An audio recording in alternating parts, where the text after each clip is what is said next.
What is up, everybody? My name is Richard Terrell. I go by Kirby Kid, and you are watching a weekly recap of every single design topic of the day topic that we've had throughout the week. Every week, it's a general new topic for us to discuss game design. We make up these different challenges that you can participate in for free on our Discord channel. Everybody throws in their answers, everybody bounces around ideas, and we come out at the end of the week like this with a whole lot to talk about. So that's what these recap streams are all about. We're going to try to actually get this one done in roughly 30 minutes. It's an interesting one, and it's all about narrative design. As you can see the title here, it says narrative extract, and essentially, we here at Design Oriented, we cover many different types of design. We focus on game design, but we also focus on education design and narrative design. And one aspect of narrative design that we think is interesting is that studying narrative is a really good way to sort of expand your mind in terms of the amount of ideas and that you can think of and how those ideas are presented. We find that a lot of people who only focus on video games when they intend to be game designers or game developers or game creators, if you only focus on video games, you are getting a really poor sampling of narratives, right? There's so many other different kinds of narratives and other mediums out there that deliver it in different ways. And this exercise for this week is designed to help us stretch a little bit, right? So, I got Marcus on the mic, my brother, and he is the one who articulated and defined a lot of our challenges this week. But if you are new to Design Oriented in general, you can check us out at designoriented.net. Right here, boom.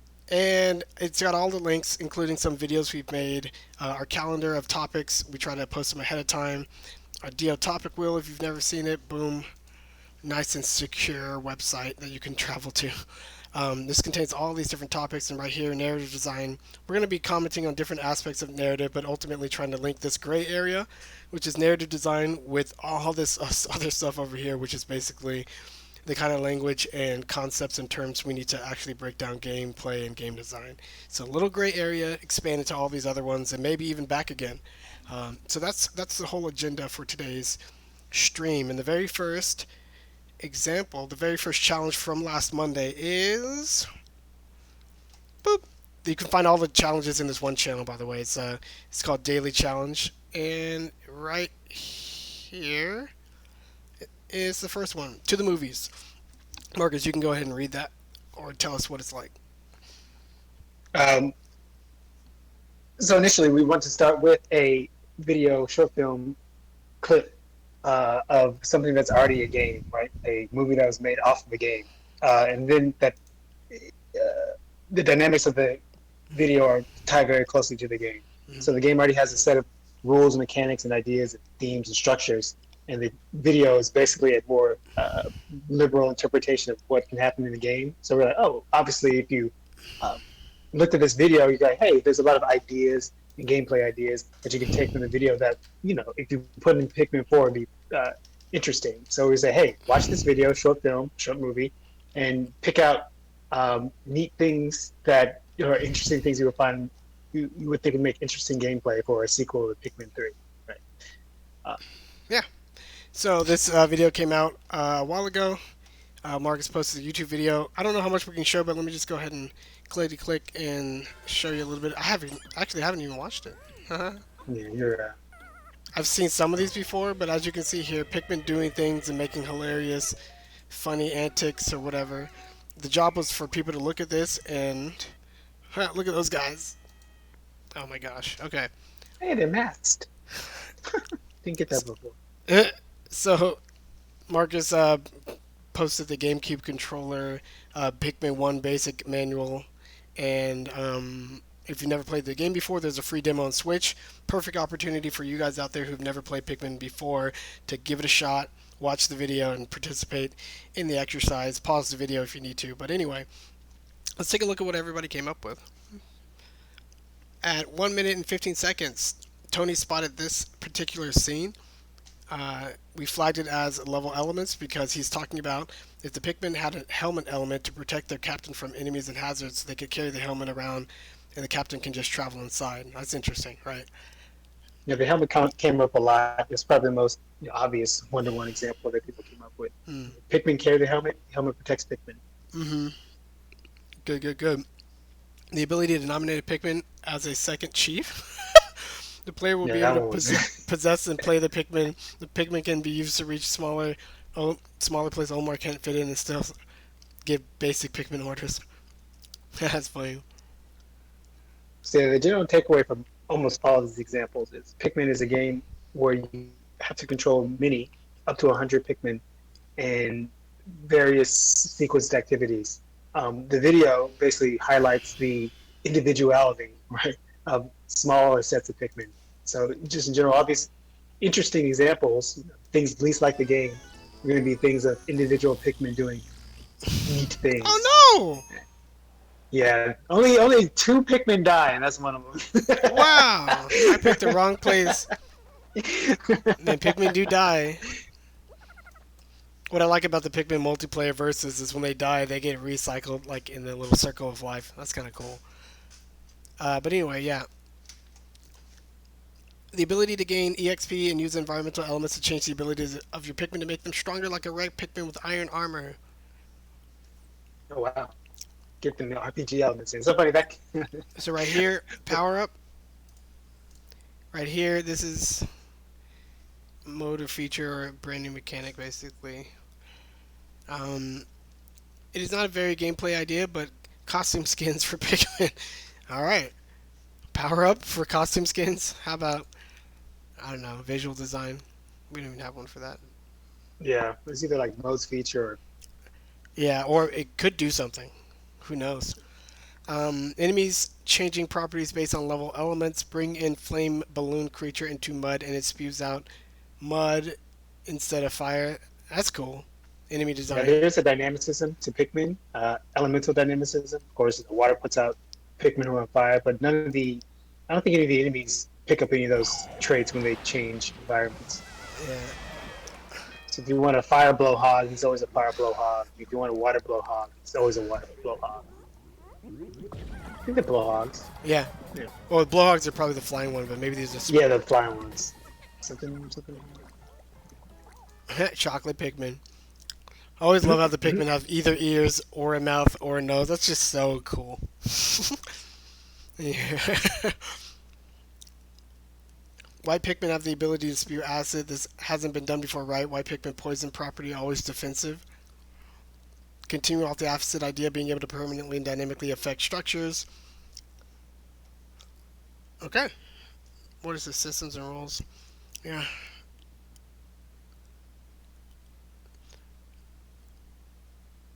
This one could even be new types of level elements that are affected by that. And this one could be a new mechanic. But cool. Order a type of Pikmin to create chains that bring huge power source from one point to another to activate level elements. The Marcus commented how that was in the game, but this is, I guess, on a bigger scale. Huge power. Right, yeah, like you get turned on a tractor. Mm. It's I think in the game, the biggest thing to turn on is a light bulb. Bonus level, coordinate your Pikmin to dismantle the machine. That's cool. Dismantling. The faster the Butter, machine is safety dismantled, style. the more points, money you make. I never played Pikmin. I don't know if there's something. That's cool though. Like I've always wanted Pikmin to have like. We'll talk about it in a bit. Order the type of Pikmin. This is the thing. Already present. Don't worry about if it's already present. It's just really good to do the exercise. All these ideas are still good, or either, and if they do exist in the game, they can be pushed further. But yeah, the circuitry completing in Pikmin. Look at that. It looks so funny. All right, Bleach did one. You want to tell us, Bleach, or Marcus? You want to cover this one? I think this, in general, this is the kind of this. I think is the beginning part of the video where the Pikmin. There's a lot of. It's like a large scene of a bunch of Pikmin doing their own kind of thing, each carrying individual pieces. A lot of people commented on that. Um, I think so. What you say, Bleach? Wait, Yeah, yeah. Obviously, like, as the yeah, Bleach. you want me to read it out loud? Sure. Can you just tell us what you were thinking? Yeah. Oh, just this one unique element in this huge panning shot that caught my eye. Because his expression is always the same. It's blank stare. Um, Gee. one Pikmin is carrying around another Pikmin has a wheelbarrow with the washers, and I just wanted to push him around, either putting stuff on his back to carry around, or like pick up washers with his nose as he's being pushed around.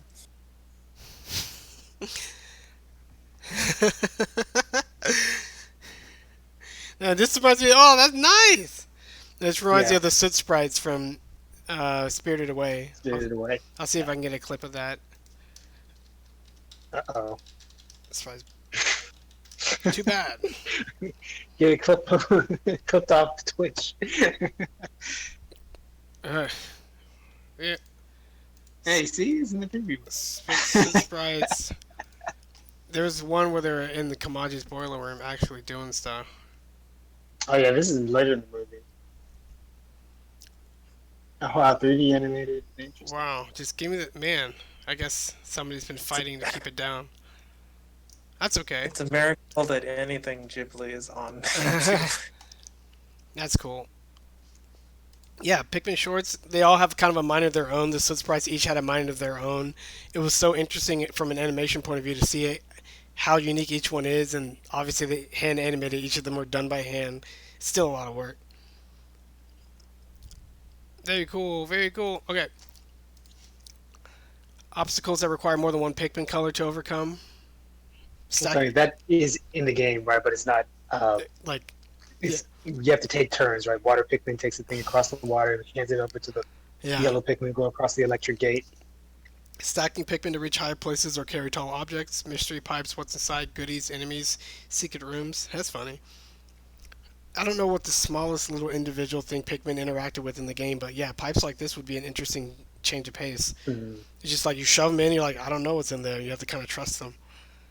Metal plate would make a good boss fight gimmick, kind of like Shadow of the Colossus. Everybody know what I'm talking about?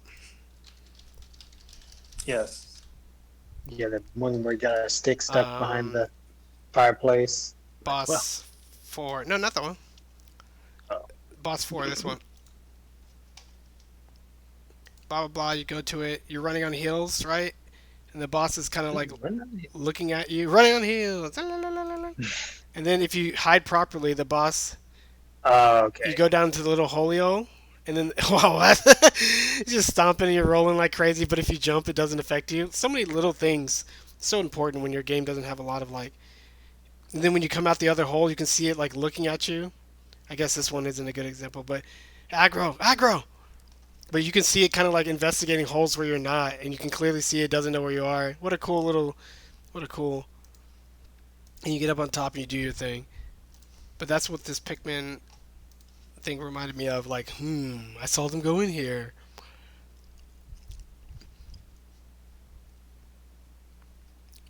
Treasure goal in Pikmin 4. Yeah, 5 quintillion or whatever, or whatever that number is. Your treasure goal. It's in reverse. That's funny.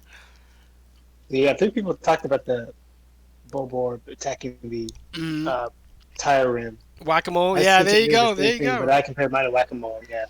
So it's Both. just that Richard instinctively compared the example to a game example, Mm, right? And that's why I put right here. So that is just much easier to visualize. You yeah. have a direct comparison. Especially when you start breaking down games, you need to start finding their systemic parallels and isomorphisms. Blah, blah, blah, blah. Despite distract the bulwark with the fun game of whack-a-mole, so the other Pikmin can sneak by safely. Whistle for particular sections. There's so many cool things you can do. That's interesting. Boss battle, yeah, pretty much that and level design. Add it. Left Yeah, turn. essentially, I guess in the future, I think in my examples, because I'm really familiar with Pikmin, like, oh, which particular mechanic are you using? Or you at least mention it, right? Whistle the Pikmin. Actually, that's pretty much all you have. Whistle the Pikmin and moving around. But especially how you line up Pikmin to get the stacked washer Mhm. holes, right? How would you do that? Stuff like that. Yeah, Those for the future. cool.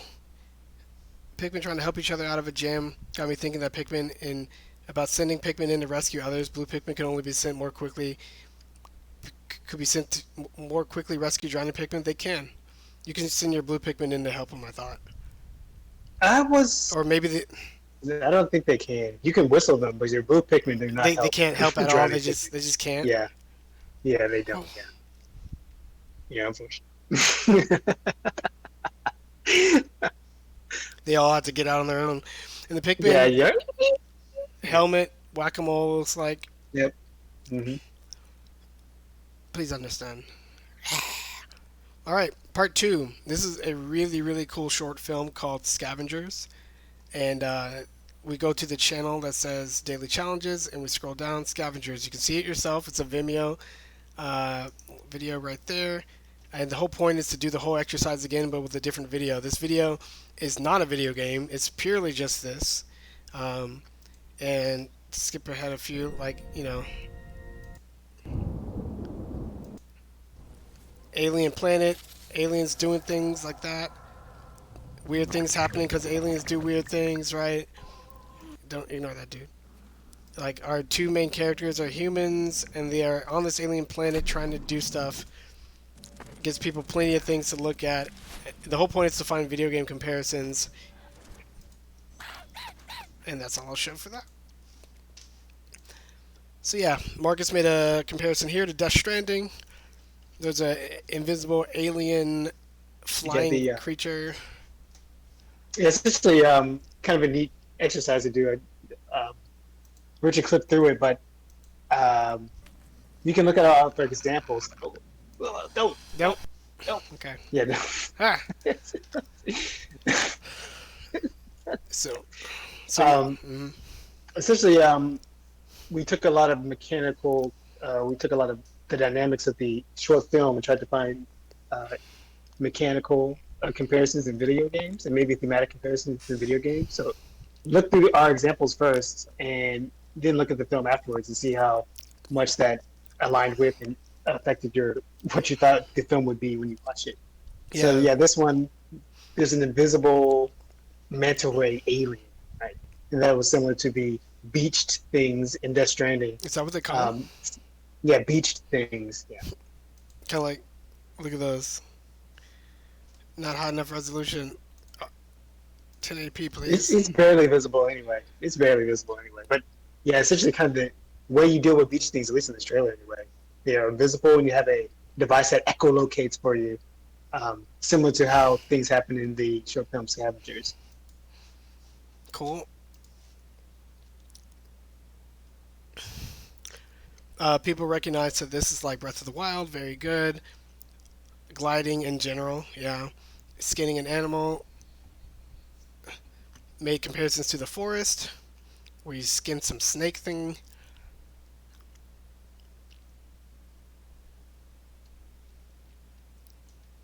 That's when I told Sadie to come back, and it's not necessarily skinning, but the character enters the animal and does some functions, or asks for some games where you enter a large animal and play a level or do some gameplay. Yeah. So then some of the examples for that were given here. Spoilers.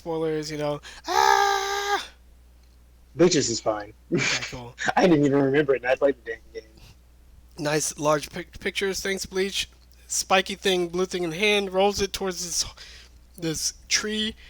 The thing cracks open, and that's how purple gas creature comes out, and Bleach is like bomb bowling.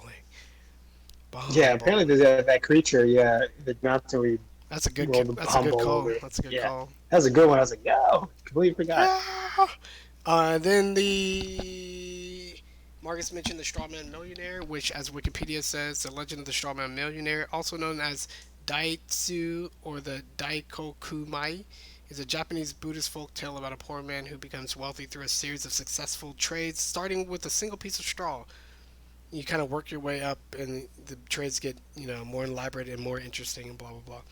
Yeah, the short film was a gameplay concept. It Mm. would be the Strawman Millionaire, which is also, famous in Zelda games. You trade one item for another in the long chain.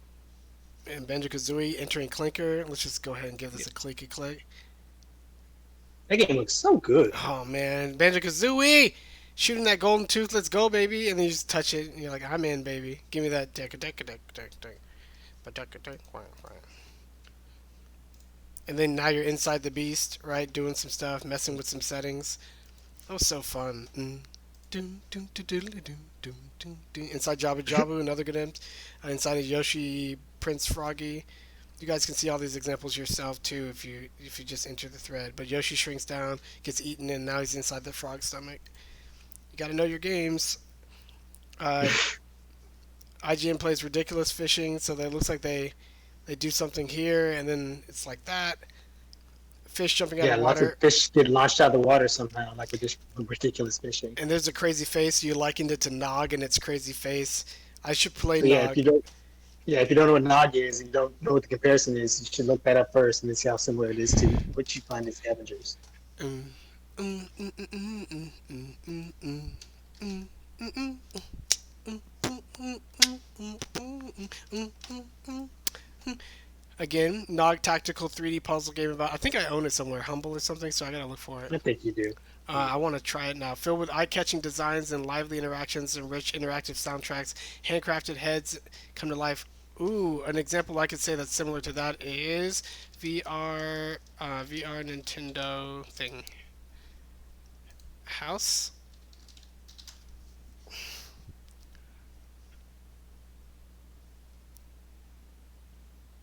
Oh, it's not VR. It's the very first Labo. What was it? Labo Nintendo House thing. There it is. Oh, Accessory kit. There you go. Um, oh, look at those sharp graphics. But yeah, you have a house. It's a room.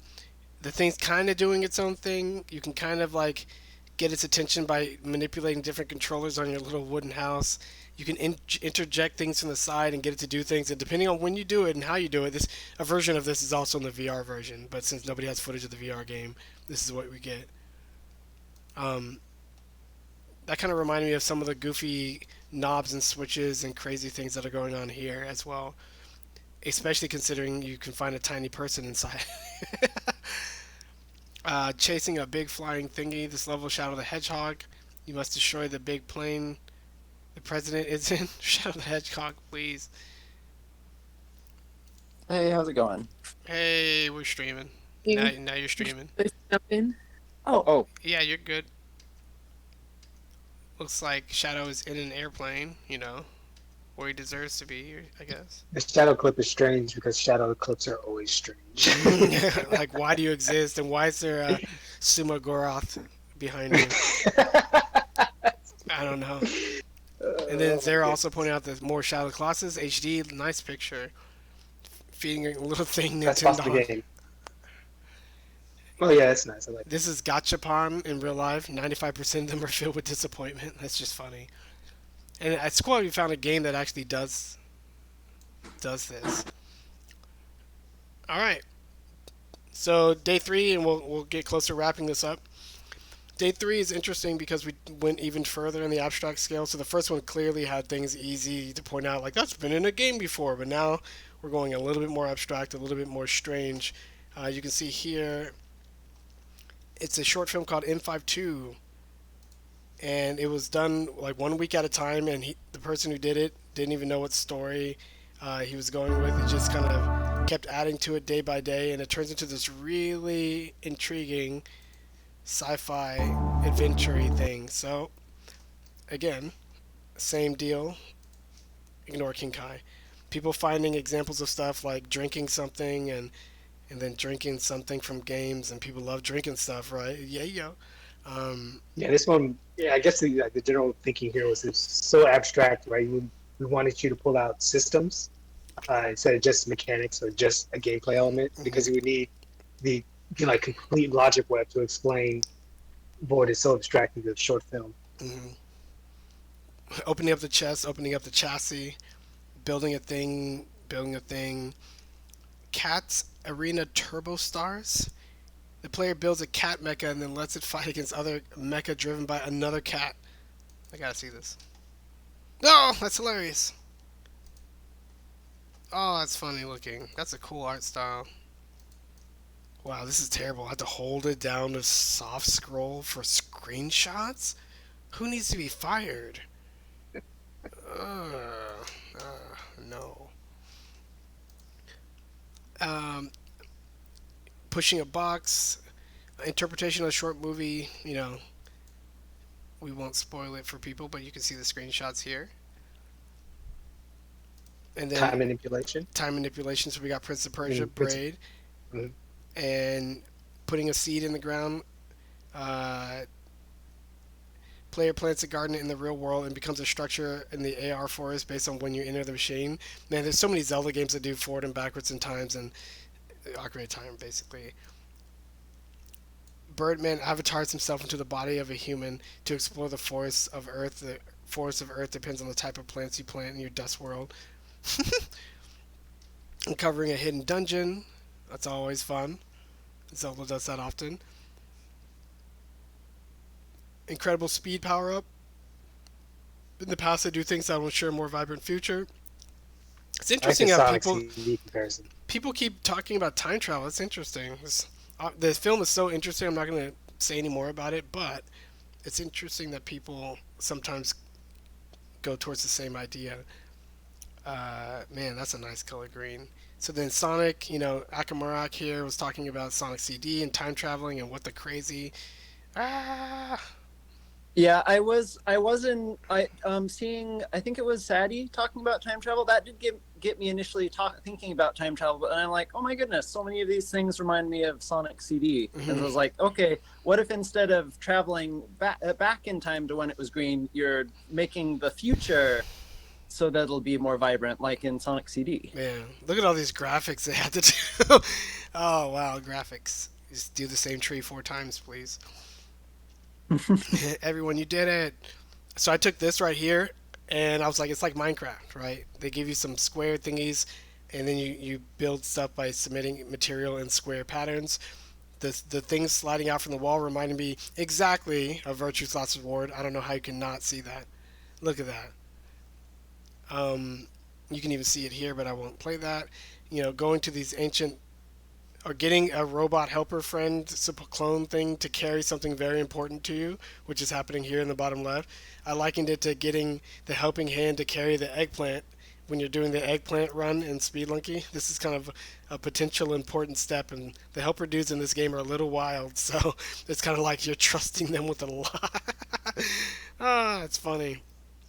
Uh, Planting something and waiting real life, real time. That's what Animal Crossing does.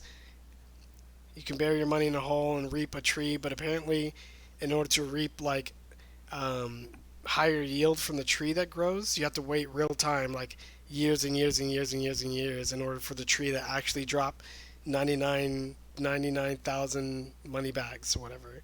So like real time is affected here, and that's kind of reminding me of this scene where they're waiting around for the tree to grow. And for the final day, Marcus, you ready?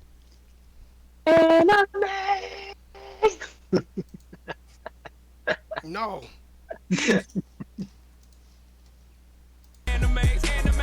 What? It's the same.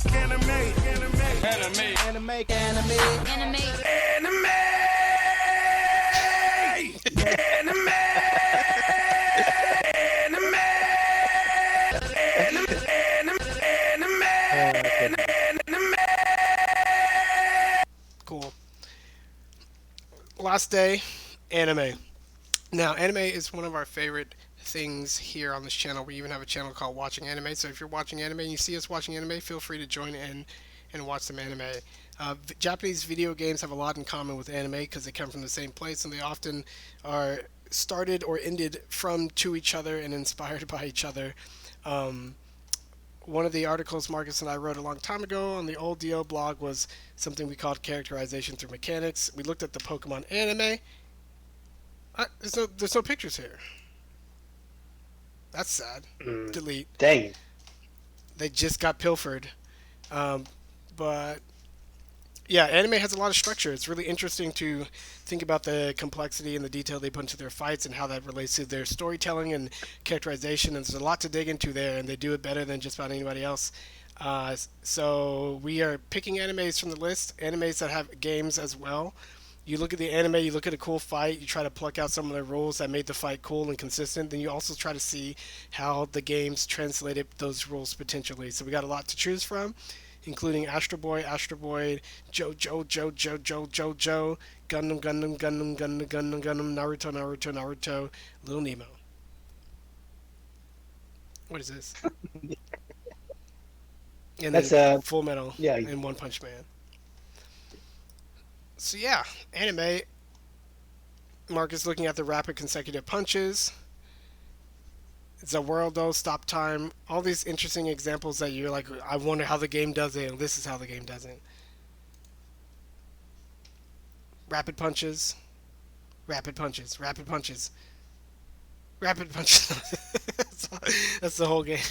Not to mention there's special powers like this, Zaworldo, or the world, freeze time, other person can't move unless they also have the power of the world, which is hilarious that this guy has it as well. Talking about stands, Akamak talked about Gundam. You want to say cool stuff about Gundam real quick? Yeah, so I watched. There's a video with a Gundam fight scene. What's fun about Gundams? So one of the important things is they're huge robots, and so huge mechs. So they're going to be weighty, very powerful. When they're just walking around, they're pretty slow, but they have ways of getting around more quickly. So to me, part of what's interesting about is that how much like the environment reacts when they crash into it, or they can do all sorts of things. One of the things I love in this video is the bad guy Gundam has a grappling hook that he does some cool things with. He uses it for movement. He uses it to like steal his opponent's shield. He uses it to grab a sword. He uses it to attack. He does all sorts of fun things with it. When I looked at and then there's also they have ranged and melee attacks, and there's lots of fun things. One of the Gundams at one point it no longer has his weapons, so he rips his own arm off and uses that as a melee weapon. Yeah, all sorts of crazy stuff going on here. I found been a lot of different Gundam games. I found that a lot of them focus. A lot of the older ones focus. A lot of the older ones focus mainly just on shooting. Sometimes shooting, movement, shooting, and then a melee attack. Usually pretty simple though, and like no really interesting environmental interactions. There's also a lot of fighting games. The fighting games do a better job of the Gundams reacting in an interesting way with each other. But then it's just one-on-one fighter, and then there's no environmental interaction. And then there's some newer 3D games which the further on you get, the flashier they get, but the movement through 3D space, it's mainly just move, shoot, melee seems like the main things.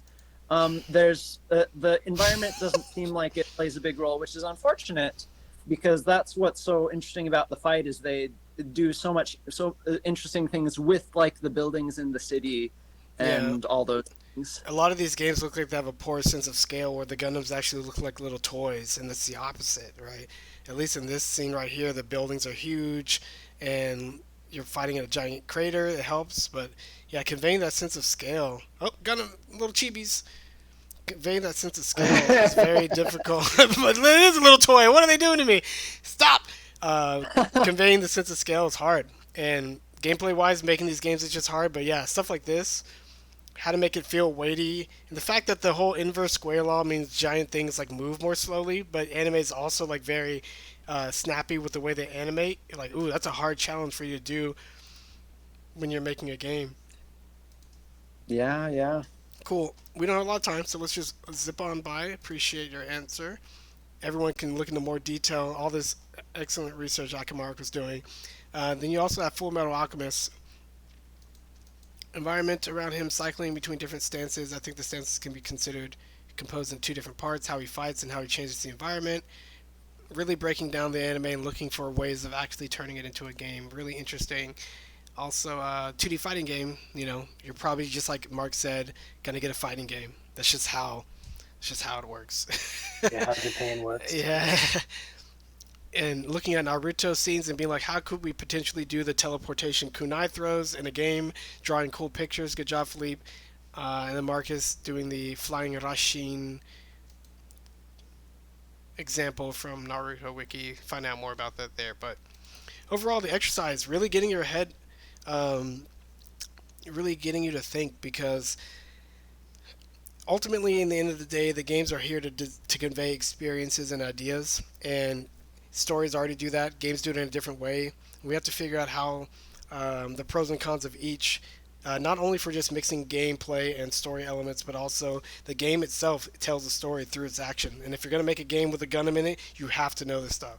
Gundams aren't just random sprites. They are large mech creatures from a fiction, from a world where there are people and all kinds of other interesting things that tag along. So you can't make a Gundam game without understanding story, what Gundams are, and why they're fighting in the first place.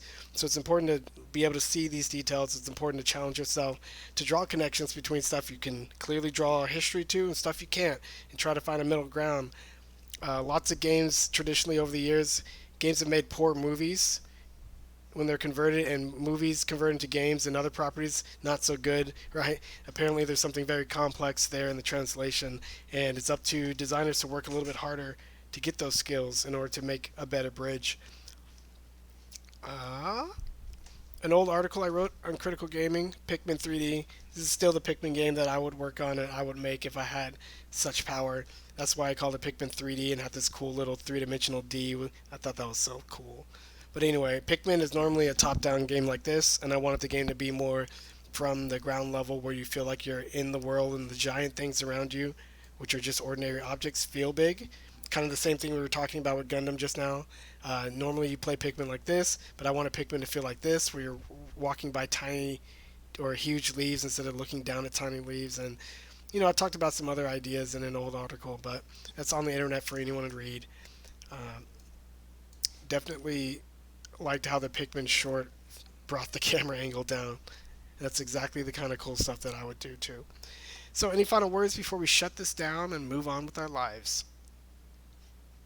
Tune in next week for, I'm going to drop it. We're going to do Kisho Oh Tenketsu. yeah, next week.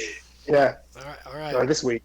Yeah, Or this yeah. week. Starting tomorrow, which is on the 9th. So if you're watching this, Yes.